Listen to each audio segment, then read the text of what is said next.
Errors can happen. Here you can find out how to deal with error messages when using the Elli Charger 2 or when working on it. The error LED indicates if an error has occurred. It will illuminate orange or red depending on the severity of the error. The LED display indicates whether the fault is caused by a problem with the home connection, whether it is an error within the wall box itself, or whether the error lies with the vehicle. A detected error is automatically stored in the error list.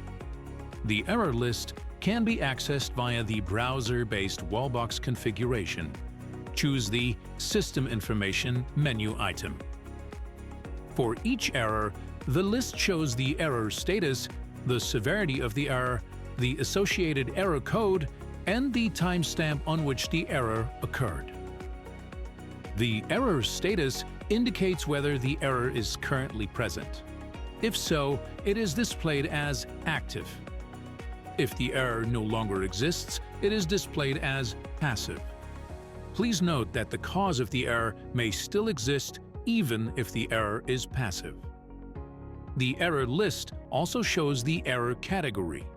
The possible error categories are non-critical, critical, and fatal.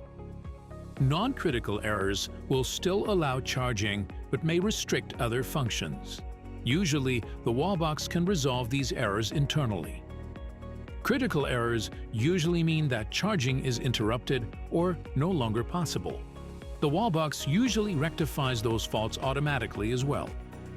In the event of a fatal error, charging will no longer be possible. Further steps are required. Depending on the nature of the fault, it may be necessary to contact the technical service. To deal with the error, find it in the error list and follow the instructions provided there. You will be given a unique error code. For a complete list of error codes and descriptions, refer to the Troubleshooting section of the Wallbox User Guide.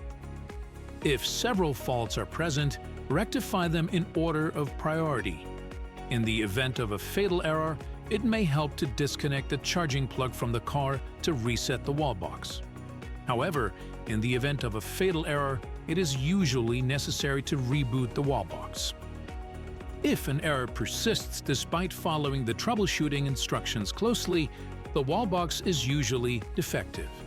In that case, it may no longer be operated. Please contact Elli Service. In the case of an emergency, the wallbox must be disconnected from the power supply as quickly as possible. This may be the case, for example, after damage caused by water or damage caused by vandalism.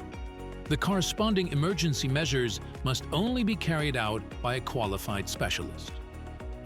Before carrying out any further work on the wallbox, the following steps must be taken. Disconnect power from the wallbox. Ensure that the wallbox is disconnected from power. Secure the wallbox against being switched on again. Ground and short-circuit the wallbox. Cover nearby voltaged parts and secure the danger zone.